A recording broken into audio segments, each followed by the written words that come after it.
Hello, everybody, and welcome to Backfired, an NBA history podcast about bad teams, bad luck, and bad decisions. On this week's episode, we're going to talk about Chris Paul and his absolutely insanely weird career. So he's obviously an all-time great, one of the greatest point guards of all time, but he's never won a championship in part because he's extremely unlucky. So on the Low Post podcast, sometime within the last couple of weeks, Zach Lowe, I think, was talking about that crazy phantom foul call that Chris Paul got in one of the games against the Mavericks. And he said that Paul is one of the luckiest players. I vehemently disagree with that. He has the worst luck of any player I've ever seen. Every single thing that could go wrong for Paul has for the last 17 years. He's had to suffer through his team being directly affected by acts of God, problems with team ownership, suffered numerous embarrassing playoff foibles right down to the Game 7 against the Mavs just a couple nights ago, where they, of course, were down 30 at halftime and trailed by like 50 points at one point. I had been researching and writing this episode and decided that I would wait until Phoenix either was eliminated or won the championship to record it. I did not expect to have to be uncorking it this soon, but outside of the end to this season, I had it ready, so here we go. So starting off, Paul went to Wake Forest University in beautiful Winston-Salem, North Carolina, which is about 15 minutes away from where he grew up. And predictably, he had a lot of success in college basketball. His first year, Wake made the Sweet 16, and in his sophomore year, they were upset by West Virginia in the second round in double overtime. And West Virginia, by the way, they were coached by John Beilein that year, and they had Kevin Pittsnoggle on the roster, who was a great mid-2000s meme player. Chris Paul was great. In 2 seasons at Wake, he averaged 15 points and over 6 assists, 2.5 steals, insanely efficient, and he was drafted 4th overall in the 2005 draft by the New Orleans Hornets. And he went right after Andrew Bogut, Marvin Williams, and Deron Williams. Andrew Bogut won the Wooden Award in 2005, averaged 20 and 12 at Utah. Marvin Williams was regarded by some as the most talented player in the draft, or at least having the highest ceiling, despite having come off the bench at North Carolina, who won the championship that year. And Deron Williams and Paul were seen as like a 1A, 1B, so it made sense for him to go 4th. Looking at some of the people who went after Paul in that draft, he absolutely should not have gone any later than 4th. That would have been a war crime. But anybody talking themselves into either of the two Williams or Bogut, it makes sense, especially Deron Williams, because he was really good. So the Hornets had just wrapped up their 3rd season in New Orleans after relocating from Charlotte, and they made the playoffs in their first 2 seasons in New Orleans, but went 18 and 64 in their 3rd year, thanks in part to their all-star point guard Baron Davis suffering multiple injuries, clashing with new head coach Byron Scott, who is, of course, the great Showtime Laker shooting guard, and eventually Baron Davis was traded to Golden State. Trading Baron Davis got them Speedy Claxton and Dale Davis in return, and they immediately waived Dale Davis. So really the big reward was getting off of the last 3 years of Baron Davis's big contract. Paul and the Hornets' second-round pick, Brandon Bass, join a roster that is very much in flux. In that same offseason, they traded away Dan Dickau, who had been the starting point guard after Davis was gone, which freed up space for Paul to start from day one. And then old man P.J. Brown, who had been the team's leader in minutes the year before at power forward, is shifted to center. In Brown's old spot, they would start David West, who in Paul's rookie year absolutely broke out. And he went from 6 points per game in 18 minutes to starting 74 games where he averaged 17 points per game in 34 minutes. So a great jump for the 3rd-year player, David West. In Paul's rookie year, the team does really well, all things considered. They do not make the playoffs, but they win 38 games, which is up from 18 in the previous year. So that's a step in the right direction. The thing is, though, the team is not playing in New Orleans. In August of 2005, in between the draft and the NBA season start, New Orleans, among other places, were hit by Hurricane Katrina, which meant that the city's 2 pro sports teams, the Saints and the Hornets, would have to temporarily relocate. The Saints would split their time between Baton Rouge and San Antonio for one season, while the Hornets remained primarily in Oklahoma City for 2 full years, while playing occasionally in New Orleans, but also Baton Rouge and Norman, Oklahoma.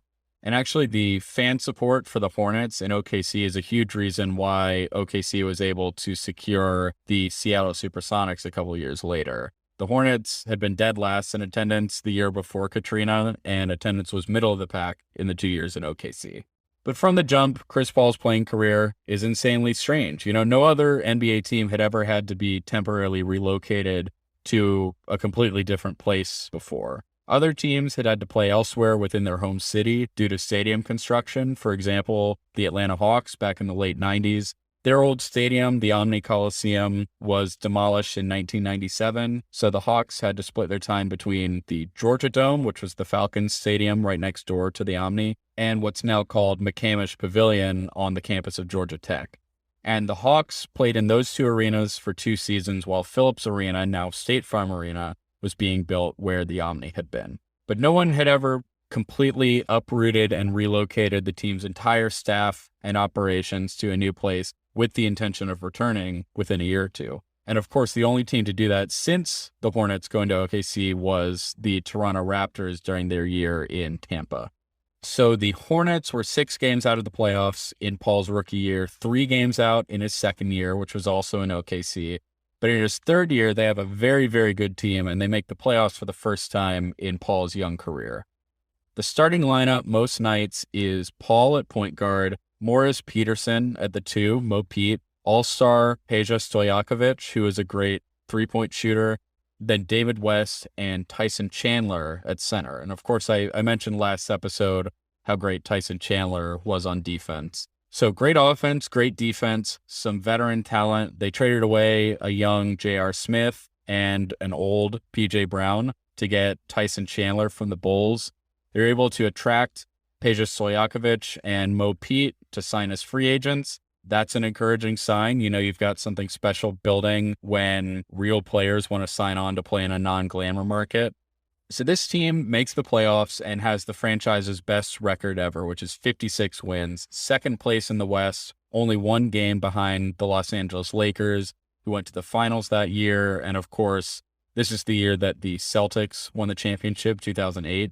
But the Hornets won in the first round against the Mavericks, and then they faced off with the Spurs in the second round, where the Hornets were up 2-0, up 3-2, but then finally lost in 7 games. And that is going to be a theme for Chris Paul going forward.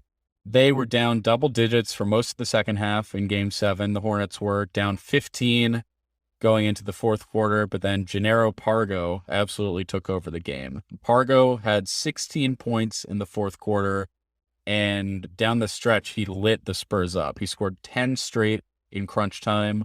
And there's this one really, really long possession where Pargo tries to drive in. He gets tied up. He wins the jump ball against Bruce Bowen. And then the Hornets miss 3 different shots, but rebound each one. And finally, Pargo hits a 3 to cut the Spurs lead to 3 points with 1:35 to go. And the home crowd is going crazy. It's Game 7. It's in New Orleans. They might make the Western Conference Finals for the first time. As a small market fan, I know how awesome it feels to watch your team get to the conference finals for the first time. Tim Duncan misses a bank shot on the other end. Pargo misses what would be the game-tying 3. And then with 50 seconds left in the game, Tony Parker hits a shot that silences the crowd, puts the Spurs up 5. From there, the Hornets are intentionally fouling to prolong the game, but the Spurs win. And the quotes after the game from the Hornets are, they're obviously sad, but they're encouraged by how well they played to even get into such a high-pressure situation. Byron Scott, of course, is saying you don't go from the lottery to the championship in one season. You got to get some what he calls scar tissue. Chris Paul, after putting up 18 points and 14 assists but fouling out, said, quote, "Everyone was upset in the locker room, but we'll be back next year." And they were. Paul especially was back as he signed his extension that offseason, 4 years, $63.8 million with a player option on the final year. The Times-Picayune, and this is interesting, they reported that Paul decided to do a 3+1 extension instead of the full 5-year extension after, quote, "doing research and talking with his friends LeBron James and Dwayne Wade." And then Paul was quoted as saying, "I think we're going to be just fine for the future." So the team is back in the playoffs the next year. It's Paul, Rasul Butler, Stojakovic, David West, and Tyson Chandler that are the theoretical starting lineup. But Chandler is in and out due to injury, and Hilton Armstrong starts most of Tyson Chandler's missed games in his place. Near the trade deadline, as I mentioned last episode, the Hornets try to trade Tyson Chandler to Oklahoma City, but the trade gets called off once OKC checks out Chandler's left big toe. They say there's too big a risk of re-injury, no deal. He goes back to New Orleans, misses most of the games for the rest of the season, plays in the playoffs, but is ineffective. And that year, the Hornets get absolutely, completely, I cannot stress this enough, they get blown out in the first round. They're playing against the Nuggets. The Nuggets win the first 2 games. The Hornets win game 3. They're feeling good. They haven't lost at home yet. They won in the first round last year. They've been in this kind of moment before. The Nuggets win game 4 by 58 points. 58 points. 58. That's a big number. 58 points. The Hornets lose 121-63. The Hornets scored 63 points in a playoff game. That margin of loss is tied for the largest margin of loss in playoff history. The Hornets lose in 5 games. They post the worst playoff series net rating since the 1986 Spurs, minus 26.9 net rating per Statmuse. Like a bloodbath doesn't capture it fully. Like, can you imagine watching your team lose by 58 points? That would suck. And it's only happened a handful of times. Shout out to the Oklahoma City Thunder, who have done it multiple times. So that is in 2009, 4 years into Paul's career, and he's been named an All-Star twice already. And despite losing in spectacular fashion against the Nuggets, it looks like they have something that they're building. Development isn't linear. They have a 23-year-old All-Star. Things should bode well for the future, right? Well, the Hornets then start off the next season 3-6, and Jeff Bower, who is the GM, he does the classic move that a GM who's about to get fired does. He fires the head coach, and he names himself the head coach. And here's the issue. Chris Paul loves Byron Scott. He adores him.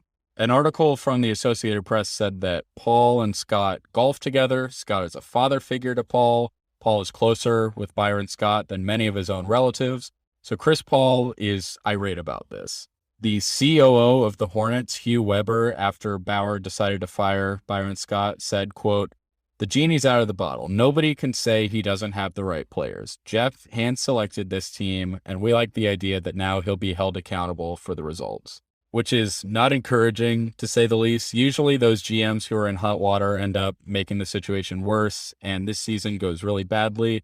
It's not necessarily Bower's fault, but he does wind up getting the axe after this season. And like last week, this is 2 weeks in a row that I found somebody who wrote their own Wikipedia page. Check out Jeff Bower on Wikipedia, Bower. I would be shocked if he didn't write this. There are some really weird passages in this article. It uses the phrase trials and tribulations, which you don't ever see that in a Wikipedia page. Talks about how, the Hornets came home from OKC to open arms after Katrina. And this is my favorite paragraph from the Jeff Bower Wikipedia article. On April 11th, 2019, Bower was named a senior vice president of basketball operations for the Phoenix Suns. No period. Next sentence. Under this new title, Bower helps relay certain information toward general manager James Jones when necessary. So he helps relay certain information toward James Jones when necessary. When necessary, not all the time. He helps. It's a 2-person job. He's just helping. It's only certain information. He's just relaying it toward James Jones. Jeff Bower, congratulations. You are the Backfired Freak of the Week. Your prize is that I'm going to find your home address and mail you one of those Wikipedia editor sweatshirts. Anyway, they were able to find someone to take Tyson Chandler. They sent him to Charlotte instead of OKC in the offseason. They get Emeka Okafor back. But as I mentioned before, the season doesn't really go as planned. Chris Paul gets injured. It's a left knee injury. And without him, the Hornets, not surprisingly, do not play well. They miss the playoffs. Bower is fired.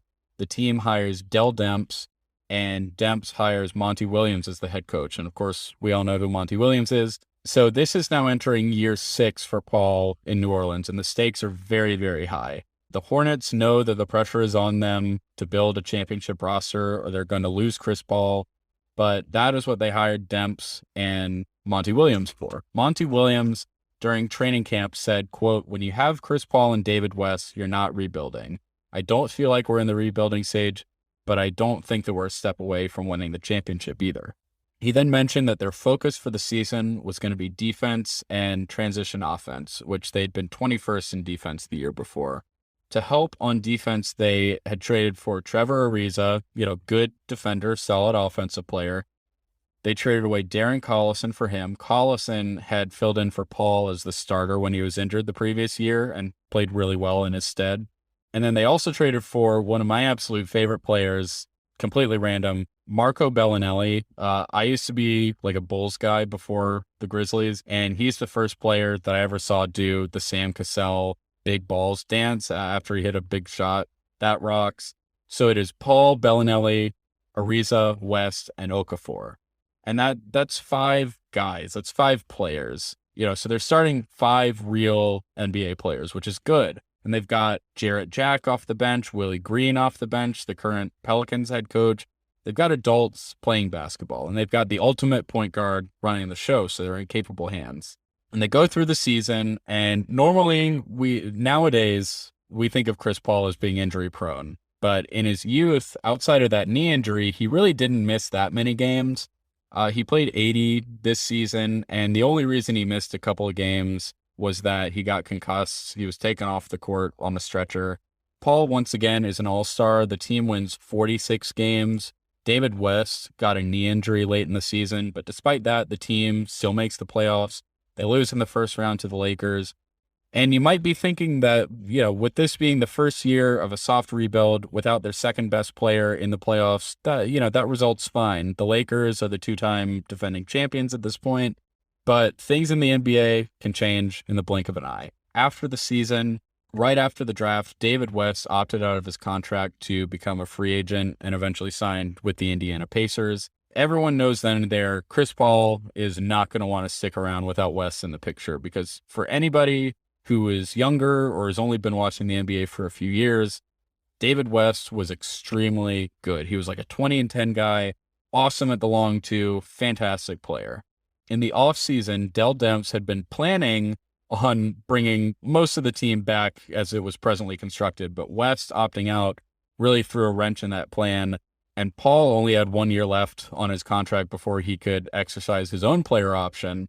So West opting out of his contract right before the lockout in 2011 had Dell Demps sweating from July to December. And the team was not allowed to contact players at all during the lockout. So there was no dialogue about how to make the team better in the wake of losing West. And, we all know how these things go. The writing was on the wall. The Hornets knew that they were going to have to trade Paul or they would lose him the following summer. So once the lockout ends on December 8th of 2011, literally within a few hours, they agree to trade Chris Paul to the Los Angeles Lakers to pair him with Kobe Bryant. Pau Gasol is sent to Houston. The Hornets get what I think is a pretty good return, a first-round pick, Lamar Odom, Kevin Martin, Luis Scola, and Goran Dragic.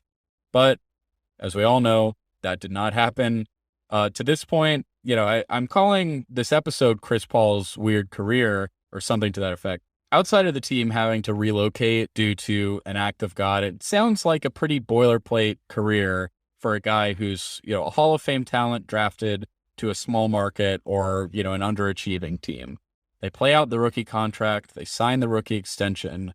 They go to the playoffs a few times. They never go very far. And eventually, with a year or two left on their deal, they ask for a trade and they go to, a big market or a coastal team or a team that already has another superstar on it. It's Carmelo Anthony going to the Knicks, Kevin Garnett going to the Celtics, Anthony Davis going to the Lakers. I'm sure Donovan Mitchell or Karl Anthony Towns or someone like that is going to be up next. But here's where another thing happens to the team that Chris Paul is on for the very first time.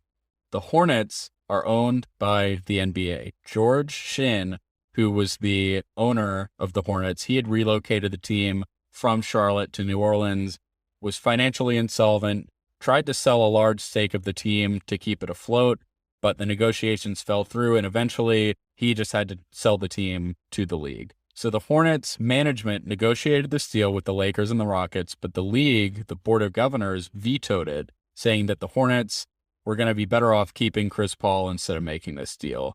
And this incident also spawned the Dan Gilbert basketball reasons letter. So, he said that he voted against the deal for basketball reasons. Here's a passage from the ESPN story before the trade was announced. Quote, "It has long been assumed around the league that keeping Paul made the league-owned Hornets more attractive to prospective buyers. But sources told ESPN that the Hornets believe they will be more appealing to potential suitors if they can stabilize the organization by bringing a resolution to the Paul saga as soon as possible." Both sides, I feel like, have an argument here, but the other 27 owners not involved in the deal did not like it and said, no deal. Obviously, the Lakers players involved in the deal are pissed off, especially Lamar Odom. The Lakers and the Rockets are appealing to the rest of the owners and saying, no, come on, let us make this trade. Finally, the Lakers say, screw it. They bow out. They trade Odom to Dallas instead. They keep Pau Gasol.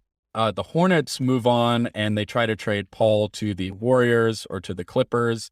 The Hornets were actually trying to get Steph Curry in return from the Warriors. So that's cool to look back on and think about what could have been there. They finally come to a deal with the Clippers, sending Paul for Al-Farouq Aminu, Eric Gordon, Chris Kaman, and a pick. So here's where the weirdness surrounding Chris Paul mixes together with the so-called Clippers curse. Folks were wondering in LA, is Paul going to be the person to finally bring the Clippers some sort of respectability? The Clippers had never made a conference finals in their 27 seasons in LA, 6 seasons in San Diego, or 8 seasons in Buffalo. Paul is put together with Blake Griffin, who is awesome, but has already missed an entire season due to injury, and DeAndre Jordan, who at the time was a young, great defensive center. Again, if you're younger, he wasn't always as bad as he is now. So the Clippers are coached by Vinny Del Negro. He's entering his second year as the Clippers head coach, and the Clippers had gone 32-50 in the previous year. Their roster is a lot better entering the 2012 season. Obviously, Paul by himself is a massive addition. They also get Caron Butler, Chauncey Billups, and both of those guys are in their 30s, but they're good veterans.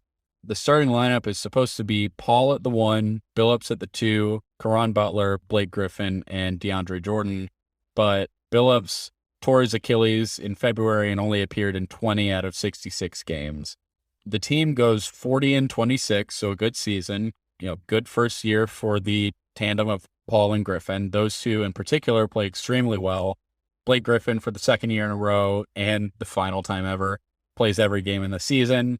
They meet my Memphis Grizzlies in the first round, and this is rare. Chris Paul actually lucks out and takes advantage of someone else's bad luck. So from game 1, this series is a complete roller coaster.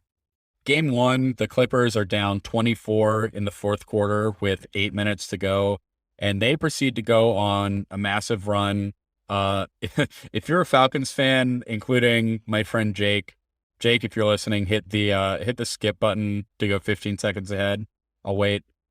Okay, the Clippers go on a 28-3 run to win the game by 1. This game is what people in Memphis called the Nick Young game. Nick Young, Swaggy P, hits 3 3-pointers in the span of a minute, cuts the Memphis lead from 12-3. Memphis loses by 1. Chris Paul assisted on each of Nick Young's shots. Rudy Gay couldn't get his jumper at the buzzer to fall. The Clippers eventually build a 3-1 lead, very nearly choke it away. Chris Paul and Blake Griffin both get injured in Game 5, which didn't keep them out of any of the remainder of this series. Paul and Griffin getting injured in the same game is going to be foreshadowing for later. In Game 5, the Clippers also got a bunch of technical fouls, and that really, in my mind, is what defines this era, this unit. Chris Paul, Blake Griffin, DeAndre Jordan, they're super talented. They get injured all the time. Not DeAndre Jordan, but Paul and Griffin. They're super mad all the time. They maybe don't get along super well all the time, but they make it work. They flop a ton. And flopping is a lot of what happened in this series. So the Clippers, they had the nickname Lob City because Blake and DeAndre caught a bunch of lobs from Chris Paul. There's a chicken place here in Memphis. It is a nationwide chain now, but Gus's Fried Chicken, I'm drinking out of a Gus's cup right now that I have, and it says that there is a Gus's Fried Chicken in LA and also one in Burbank. In one of the Gus's here in Memphis, there's a bunch of anti-Clippers memorabilia because Memphis and the Clippers, that was a real rivalry for a minute there. One of the pieces of memorabilia is a trash can that says Flop City, and the flopping and the technical fouls and all that, and just Chris Paul, who is kind of an irritant, they made it really easy to hate on them. This series was just the beginning of that rivalry between the Grizzlies and the Clippers, and especially Zach Randolph versus Blake Griffin. It was not a two-sided affair. It was one-sided. Zach Randolph attacked Blake Griffin every chance that he got, not like in basketball terms, like hunting him on switches, literally just physically attacking him every time that they played. But the Clippers won Game 7 on the road by 10 points. Mike Conley and Zach Randolph couldn't get their shots to fall. The Clippers go on to the second round. They face the Spurs where they get swept. It's a disappointing end to that season, but it is the Spurs. All things considered, it's a pretty good year. It was Blake Griffin's first playoff exposure. Chauncey Billups, although he was older, he was a big loss. They were playing under a relatively inexperienced head coach in Vinny Del Negro. Del Negro had been the head coach of the Bulls for 2 seasons, and this was only his second year in LA. And this team had a chance right here to take this bad taste in their mouth, internalize it, and move forward and become a really great team. So now they're heading into the 2013 season. They trade for Lamar Odom, who this would be the last year of his career, but he plays well for them. They signed Jamal Crawford. They signed Matt Barnes. And this is where they really build most of what I think of as like the Clippers. And they start off the season kind of mediocre. They're 8-6 on the Monday after Thanksgiving in 2012, but then they blow the doors open on the season. They win 17 games in a row. Now, only 3 of those wins I checked are against teams that would make the playoffs, which were the Celtics, the Knicks, and the Nuggets. But winning 17 in a row against anybody is tough, and 12 of those games are by double digits. So, all things considered, it's an impressive streak. Vinny Del Negro during this streak kind of rags on the starters a little bit. So, for example, after a game that they won against the Phoenix Suns, he only played the bench in the fourth quarter, and he says, quote, "Thank the bench because our starters were struggling. They got us off to a bad start again. I was disappointed with that." And this would kind of become a theme, not necessarily the Clippers having a great bench, which they did in this season. It's just that even when things are going well for the Clippers in the Chris Paul era, nothing was truly good. No one was truly happy. They're winning all these games, and the coach still isn't satisfied, which I totally get that. There's always room for improvement, but you can be happy sometimes, especially in the midst of a long winning streak. Maybe that's why I'm not an NBA coach. Who's to say? But Del Negro may have had a point because from then on, they never truly recaptured what they had there. They struggle to win more than 2 or 3 at a time from then on. Chris Paul does miss 12 games with a knee bruise, but at the end of the season, they cap the year off with a 7-game winning streak, and that brings them up to 56 wins. That gives them a rematch with the Memphis Grizzlies. This year, though, the Grizzlies had made some changes. They moved off of Rudy Gay and OJ Mayo, and they brought in Tayshaun Prince. They went completely all in on defense. And for the first 2 games of this season, the Clippers are unbothered by that. But then they lose 4 in a row. So Chris Paul, for the second time in his career, loses a series where his team led 2-0. The first being the Hornets versus the Spurs series in 2008. Chris Paul gets ejected from Game 6 with 2.5 minutes left. He just kind of charges into Marc Gasol's abdomen. Not necessarily a cheap shot, but Gasol did not see it coming. Paul gets a second technical. The game was out of reach, but it wasn't a great look. That was the end of Paul's contract, though, so he had a big decision to make. After 2 seasons in LA, did he want to re-sign there or not? It was a really good team, but there were concerns about how mentally tough the team was, if they could remain healthy for a playoff run, and especially the coaching. And Vinny Del Negro's contract was also expiring. And the Clippers consult with Griffin and with Paul, and they decide not to re-up on Del Negro's contract. Those two were cited as saying behind closed doors that Del Negro, they liked him as a person, but he wasn't the guy to lead the Clippers to a championship. And really, the list of coaches that the Clippers are considering after letting Del Negro go, it just includes a bunch of people that Chris Paul knows. So really, their aim is to get Chris Paul to re-sign, and he does. He signs a max contract. But before that, they're thinking about Byron Scott. They're thinking about Mike Malone, who's now the Nuggets coach.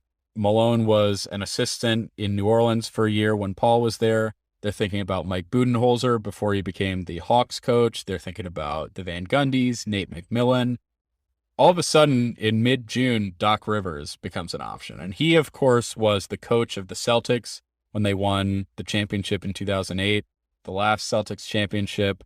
That might change this year, but it is, of course, the championship that nobody will ever shut up about. Rivers is still under contract with the Celtics for 3 more seasons, but Danny Ainge, who is running the show in Boston, is willing to talk about moving Rivers. If you're not aware, NBA head coaches can be traded. I'm not totally sure about what the guidelines for compensation have to be. I know they don't count against the salary cap and that the coach does have to consent to the trade in all instances, but Ainge is willing to trade Rivers to the Clippers if Rivers wants to go, which he does. It's just a matter of figuring out compensation. The Celtics were asking for the deal to be DeAndre Jordan, Eric Bledsoe, LA's 2013 and 2014 picks. So due to the Stepien rule, this would have had to occur on draft night or later. And the Clippers would get Rivers as a coach and Kevin Garnett. And this is old KG. Ainge was trying to get off a bunch of salary at the same time as getting Rivers to a better situation because the Celtics wanted to tear down. The league had to get involved for a minute to clarify that players and coaches can't be involved in the same deal. Eventually, the Celtics settle for the Clippers' 2015 first-round pick. And the Clippers' mindset is, we don't need that pick. It's going to be number 30. We're going to have Rivers. We're going to be great. He's going to be coaching Chris Paul and possibly Dwight Howard. So there was an alleged deal reported on in the LA Times that the Clippers were going to send Blake Griffin and Eric Bledsoe to the Lakers for Dwight Howard, who would be signed and traded, but that never happened. He didn't sign a contract with LA at all. Paul signs his deal. He really appreciated Doc Rivers' honesty when they met once the free agent window opened. At Clippers Media Day in 2013, Paul said that Rivers sat down and told him he wasn't anything. He had 6 All-Star appearances, but nothing to show for it. No conference finals appearances. And Chris Paul said, you know what? You're right. I like the honesty. You're not trying to gas me up just to get me to re-sign. He signed his contract. The Clippers eventually do trade Bledsoe, but to Phoenix. It's him and Caron Butler and a second rounder for J.J. Redick, who had been on Milwaukee for a hot second. They also bring in Darren Collison, who would again back up Chris Paul. He plays really well again. The Clippers are again firing on all cylinders. They win 57 games. Paul misses about 20 games with a separated shoulder, which sounds incredibly painful. So he's out basically from New Year's to the All-Star break. In the playoffs, the Clippers beat the Warriors in the first round before losing to the Thunder. Nothing weird about that. It's the Thunder. It's KD, Russell Westbrook. What's weird is that the Clippers owner, Donald Sterling, during their series against the Warriors, is outed as a massive racist. Now, based on his real estate dealings, a lot of people already knew that.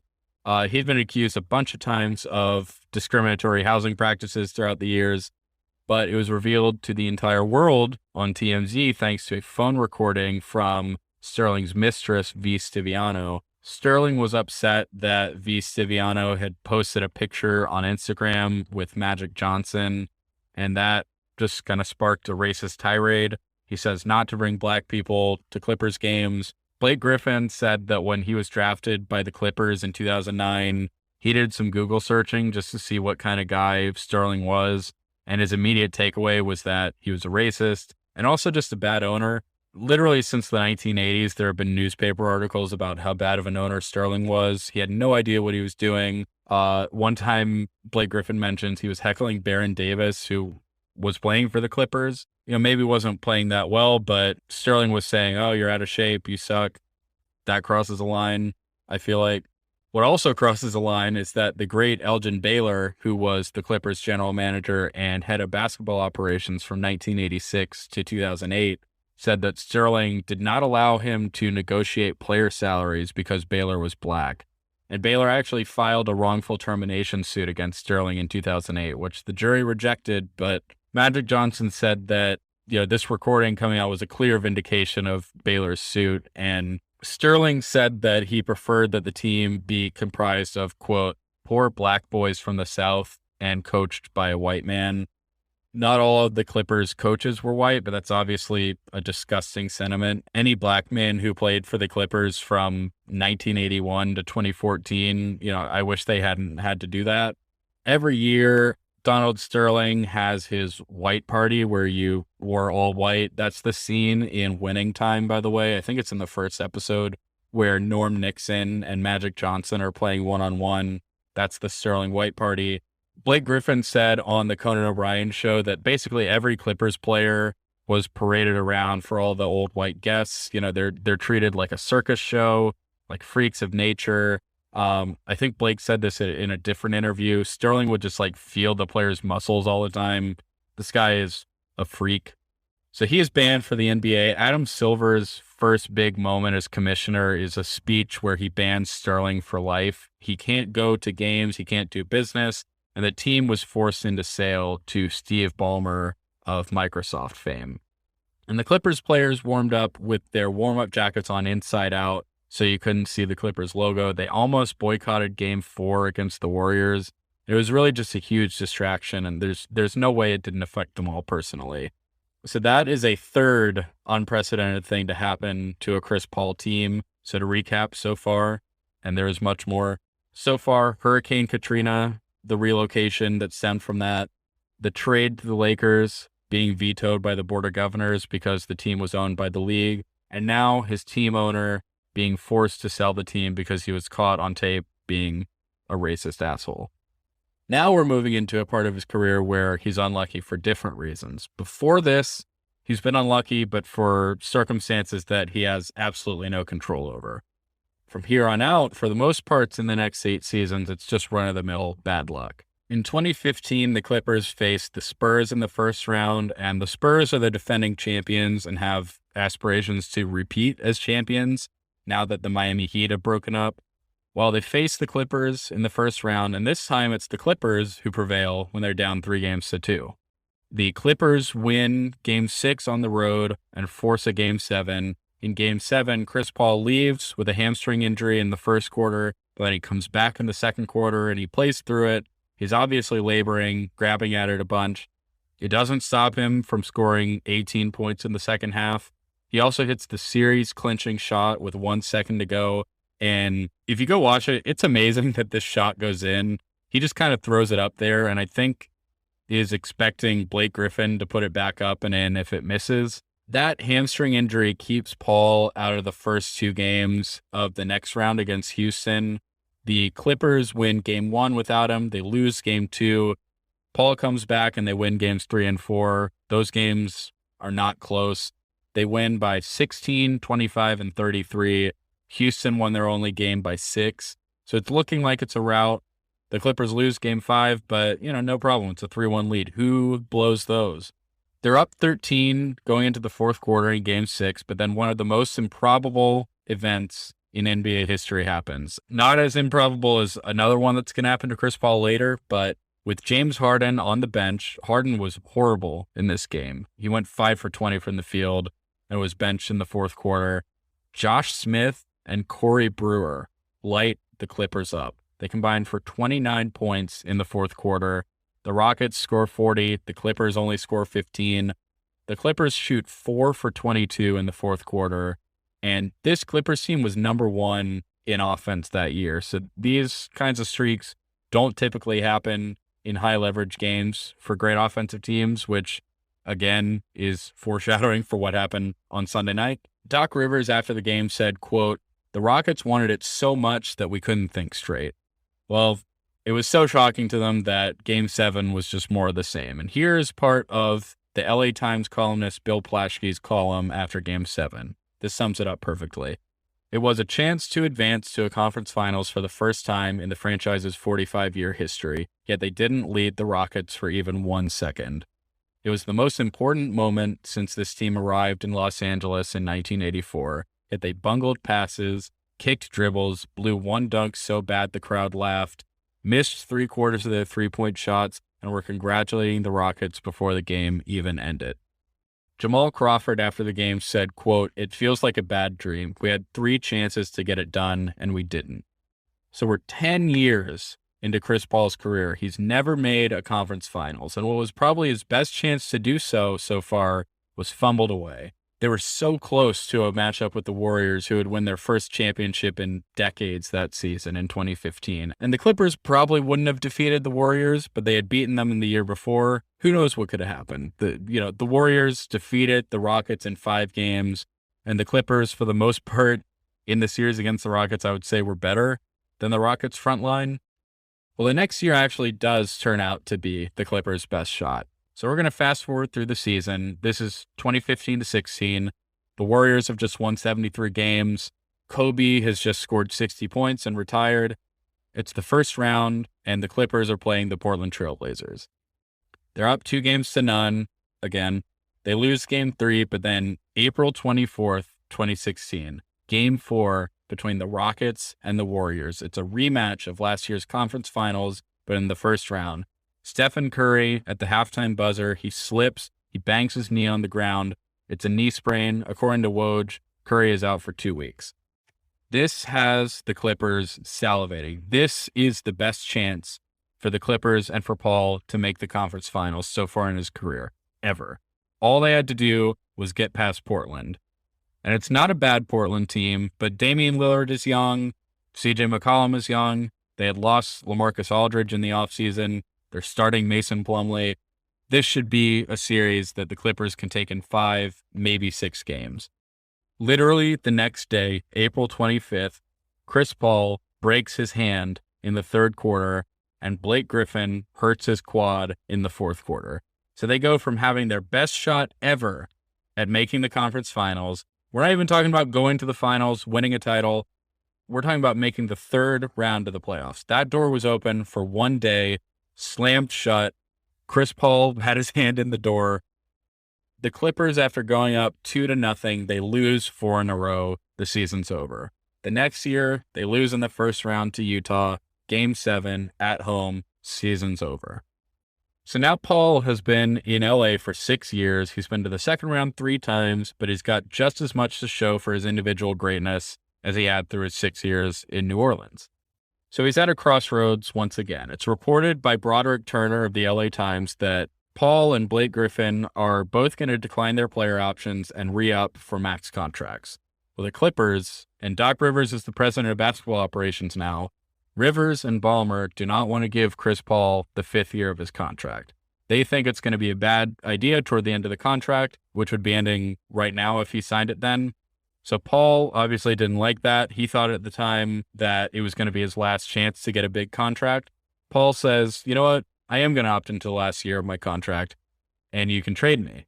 So Rivers trades him to the Rockets. Paul gets to play alongside James Harden.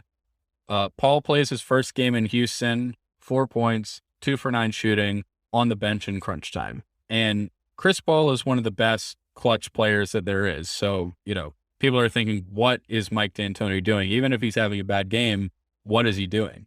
Well, Paul reveals that he had a knee injury and he wanted to try to play through it, but he misses the next 15 games. Finally, he comes back and he plays most of the team's remaining games. There's an injury here or there, but he plays 58 out of the team's last 66 games. By the time the playoffs roll around, the Rockets are playing like they're the best team in the league. And this Rockets team was an absolute monster. They won 65 games. They are 1st in offense, 6th in defense. They shoot more 3-pointers than 2-pointers. It's a well-oiled machine built for the analytics era. They have 2 of the greatest players of all time sharing ball handling duties. And in the first and second rounds, they roll over Minnesota and Utah to set up a date with the Warriors. It's the first time in Chris Paul's career that he makes the conference finals. Some people, myself included, hoped that it may never happen, but it did happen. This Rockets team was constructed with one thing in mind, and that was to beat the Warriors. And that is what Daryl Morey set out to do. And by God, by any means necessary, they were going to do it. So we're going to fast forward to Game 5 with 22 seconds left in the game, which the Rockets won to go up 3-2. Chris Paul gets a hamstring injury. He is out for the rest of the season. The Rockets get blown out in Game 6, but in Game 7, they led by as much as 15 in the second quarter, and it's looking like a party. It's looking like the Warriors are dead. The Rockets then proceed to miss 27 three-pointers in a row. I mentioned before, 58 points, that's a big number. 27 three-pointers in a row, that is a big number. That is an unfathomable cold streak right in the middle of the biggest game of the year, Game 7 at home, and they lose. Chris Paul is injured. He's sitting on the bench, watching in disbelief and in horror as a series of events that had a probability of 1 in 190,000 played out before his eyes. And he was helpless to stop it, much like everything that had gone wrong in his career up to that point. He was getting injured in key moments, choking away series leads, and there were things outside of his control occurring that completely changed the course of his career and of his life. Now, let's put this into perspective. He's handsome, he's talented, he's a millionaire, and he's going to be rich forever. But the reservations of billionaires and acts of God had more of a say in his life's path than he had up to that point. But when he re-signed with the Rockets and they failed to beat the Warriors once again the next year, this time with Chris Paul fully healthy and Kevin Durant injured, and yet another prime opportunity for Paul to win a championship was squandered, he probably didn't expect his good friend and teammate James Harden to demand that he be traded to Oklahoma City for Russell Westbrook. Paul, with 3 years left on his contract, was viewed as the most negative asset in the NBA. He was old and getting older, he was injury prone, and he was set to be paid $44.2 million in his age 36 season. So it made sense that the Rockets had to attach 2 first-round picks to Paul's contract to get the Thunder to bite on taking Paul as a salary dump. When Paul arrived in Oklahoma City against his will for the second time, he could have done what other veteran players in recent years have done and viewed it as a sabbatical. OKC had traded Westbrook to Houston and their other star, Paul George, to the Clippers, and planned to take a step back and start a rebuild with Shai Gilgeous-Alexander as the cornerstone of the next great Thunder team. But Chris Paul, love him or hate him, he is not that kind of guy. He is a competitor until the bitter end, and he had the Thunder, who were supposed to win 30 games at most that year, firmly in the playoff race. Until, and with Chris Paul, there's always a but, there's always an until a game against the Utah Jazz on March 11th of 2020. That was where 2 teams, confused and worried, were sent back to their own locker rooms, and the threat that had barely registered for many Americans made itself known.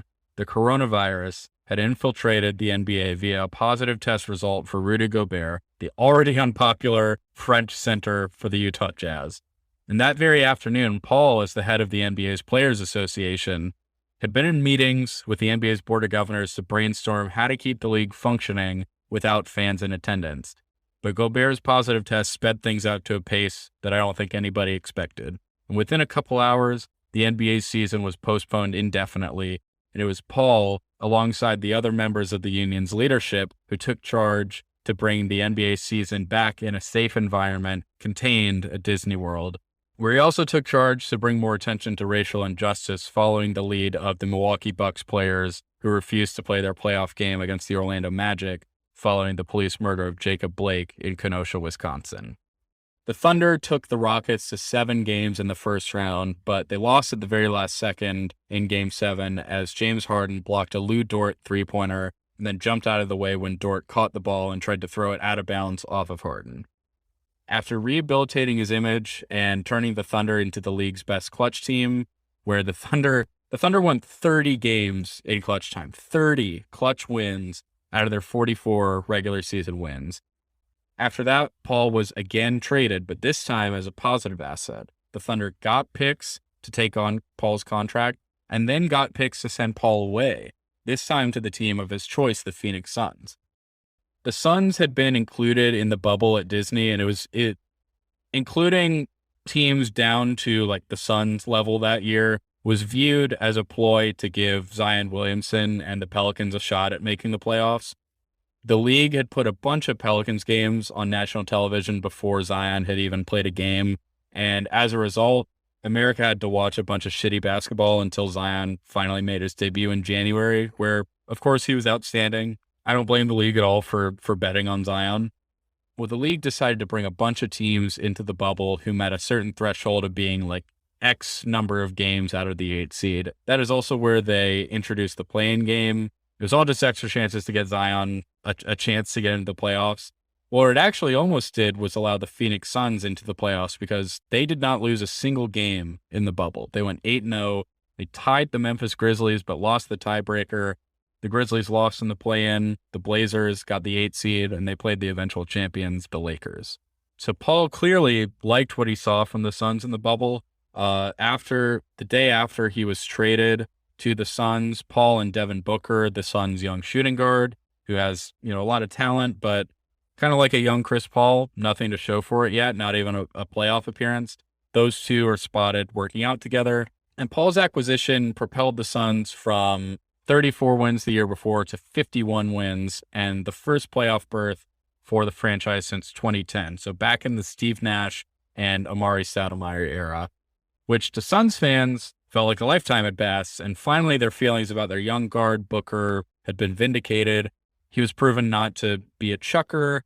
He wasn't a good stats, bad team player. He was a real star in the NBA, and he just needed some help.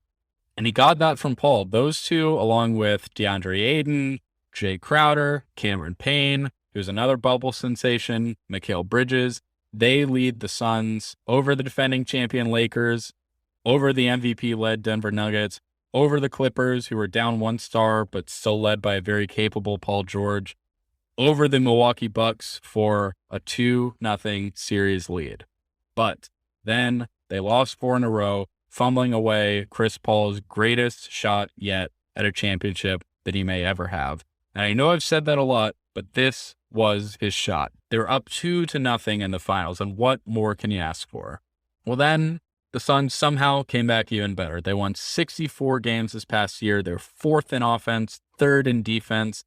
They once again defeated a former Chris Paul team in the playoffs this season, the New Orleans Pelicans.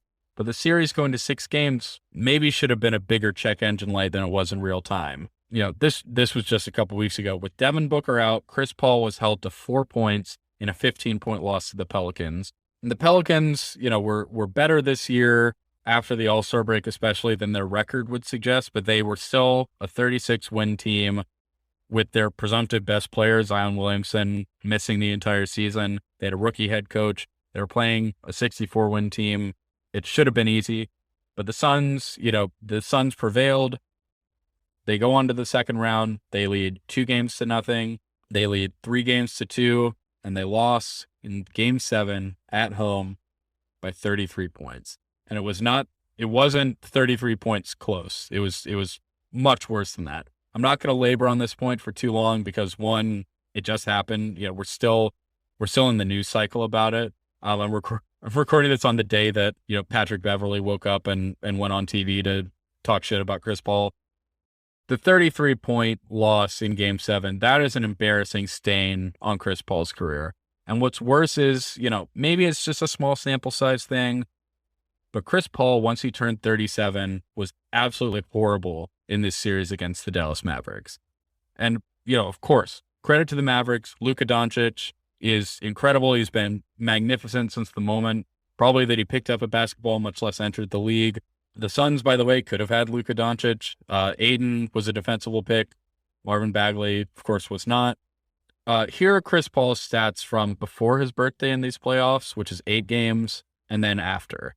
So before, 22.6 points per game, 9.9 assists, 67.8 true shooting, 8.9 turnover percentage, plus 24 net rating. So then after his 37th birthday, which is 5 games, 9.4 points per game, 5.8 assists per game, 62.2% true shooting, still super efficient, 32.3% turnover percentage. That is nearly 4 times as much, and he does not turn the ball over that much. And then minus 16 net rating. So down 13 points, 4 assists, not that much efficiency, but he turned the ball over way more. So it's unclear what the future holds for Chris Paul. He already said on Sunday night he isn't retiring. I wouldn't either if I had all that money coming to me for the next 3 seasons like he does. But to me, this is the strangest career for an obvious Hall of Fame player. I'm not going to go as far as to say it's disappointing, but it is strange. It's weird. I'll summarize it here. His team was displaced by a hurricane for 2 seasons. His team suffered the worst individual playoff loss in NBA history, the 58-point loss to Denver.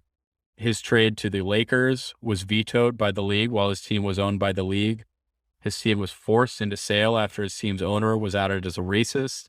He was on the wrong end of a 2-0 comeback 5 separate times. He was on the wrong end of a team missing 27 straight three-pointers. He had key injuries at awful times that halted promising playoff runs in 2016 and 2018. He was traded as a negative asset at age 34 and again as a positive asset at age 35. He had to spearhead the effort to organize holding games in a secluded environment due to a pandemic. He was a strong voice in a period of extreme racial tension in America. And he was defeated in what's being discussed as possibly the worst single playoff game loss in the league's history. Not by point margin, which of course he owns that distinction as well, but just based on narrative and the team's expectations. They were supposed to be a finals team, if not a championship team. And now they're sitting at home and it's Luka going up against Steph Curry. And all the while, with very few exceptions, he's been really, really good at basketball. He's one of the greatest ever to play the game. He's been one of the league's most important players since he was drafted. He's been the good guy. He's been the villain. He's been thrown out of games. He's nitpicked every rule he could to get a slight advantage over the other team. And now, in what may be the twilight of his career, he's got 12 All-Star appearances, 10 All-NBA team selections, 9 All-Defensive team selections, 6 steal titles, 4 assist titles, Rookie of the Year, All-Star MVP, a spot on the NBA's top 75 of all time list. He's earned over $300 million in his career. But he doesn't have a ring, and he may never have a ring. And that kept him up last night. That's going to keep him up tonight. That's going to keep him up tomorrow night. And until he retires, he's going to keep trying. And he's going to think about Game 7 against the Spurs in 2008. He's going to think about Game 6 and Game 7 against the Rockets in 2015. He's going to think about his hand injury against Portland. He's going to think about his hamstring injury in the waning seconds of Game 5 against Golden State in 2018. He's going to think about how he held a 2-game lead over Milwaukee in the finals in 2021. And he's going to think about whatever just happened against Dallas on Sunday. And he's going to think to himself, what if just one of those had gone my way? And with that, I'm going to call it a night. Thank you very, very much for listening. I hope you enjoyed that. I hope you learned something new about Chris Paul. Please rate and review the show on whatever platform it is you're listening on, and come back next week. All right, have a good one.